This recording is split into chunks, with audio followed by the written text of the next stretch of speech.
ಕ್ರಿಸ್ತನಲ್ಲಿ ಪ್ರೀತಿಯಿಂದ ಕರೆಯಲ್ಪಟ್ಟಂತಹ ಎಲ್ಲ ನನ್ನ ಸಹೋದರ ಸಹೋದರಿಯರಿಗೆ ಯೇಸು ಕ್ರಿಸ್ತ ನಾಮದ ಮುಖಾಂತರ ವಂದಿಸುತ್ತಾ ಡಿಸೆಂಬರ್ 24ಕ್ಕೆ ನೇಮಕವಾದ ರಾತ್ರಿಯ ಗೀತೆ.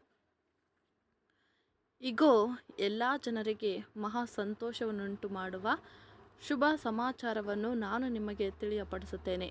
ಲೂಕನು 2ನೇ ಅಧ್ಯಾಯ 10ನೇ ವಚನ. ದೇವರ ವಿಮೋಚನೆಯ ಪ್ರೀತಿಯ ಕತೆ ಹೋದ ಕಡೆಯಲ್ಲೆಲ್ಲ ವಿಧ ವಿಧವಾದ ಸುಳ್ಳುಗಳಿಂದ ಗೊಂದಲಕ್ಕೊಳಗಾಗಿದ್ದರೂ ಅದು ಹೆಚ್ಚು ಕಡಿಮೆ ಆಶೀರ್ವಾದವನ್ನು ತಂದಿದೆ. ನಿರ್ಲಕ್ಷ್ಯವಾಗಿ ಕೇಳಿ ಆ ವಾಕ್ಯವನ್ನು ಅನುಸರಿಸದೆ ಇರುವವರಿಗೂ ಸಹ ಅದು ಆಶೀರ್ವಾದವನ್ನು ತಂದಿದೆ. ಸ್ವಲ್ಪ ಮಟ್ಟಿಗೆ ಕೇಳಿ ಮತ್ತು ಸ್ವಲ್ಪ ಮಟ್ಟಿಗೆ ಅನುಸರಿಸುವ ಬೇರೆಯವರಿಗೆ ಇನ್ನೂ ಹೆಚ್ಚಿನ ಆಶೀರ್ವಾದ ತಂದಿದೆ. ಆದರೆ ಅದರ ಅತ್ಯಧಿಕ ಆಶೀರ್ವಾದವು ಚಿಕ್ಕ ಹಿಂಡಿಗೆ ರಾಜವಂಶರಾದ ಯಾಜಕ ವರ್ಗದವರಿಗೆ ತಂದಿದೆ.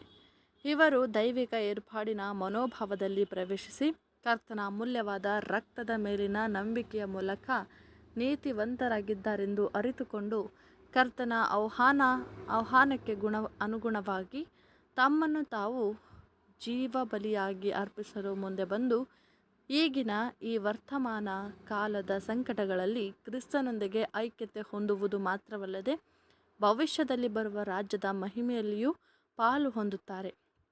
ಈ ವರ್ಗದವರು ಮುಖ್ಯವಾಗಿ ಅಂಧಕಾರದ ಯುಗದಿಂದ ಬರುವ ಸುಳ್ಳುಗಳಿಂದ ಮರೆಯಾಗಿದ್ದ ದೈವಿಕ ವಾಕ್ಯವು ಈಗ ಇನ್ನೂ ಪೂರ್ಣವಾಗಿ ತೆರೆದಿರುವುದನ್ನು ಕಂಡು ಸಂತೋಷ ಪಡುತ್ತಾರೆ.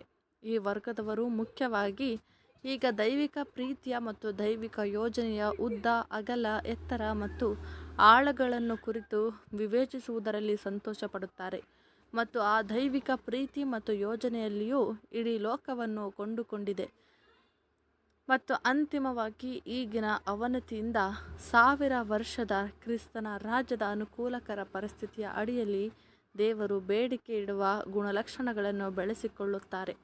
ಇಂಥವರು ನೀತಿಯನ್ನು ಪ್ರೀತಿಸಿ ಅಕ್ರಮವನ್ನು ದ್ವೇಷಿಸುತ್ತಾರೆ. ಅಂಥವರೇ ನಿತ್ಯ ಜೀವವನ್ನು ಹೊಂದುವವರಾಗಿದ್ದಾರೆ ಎಂಬುದೇ. ಆಮೇನ್.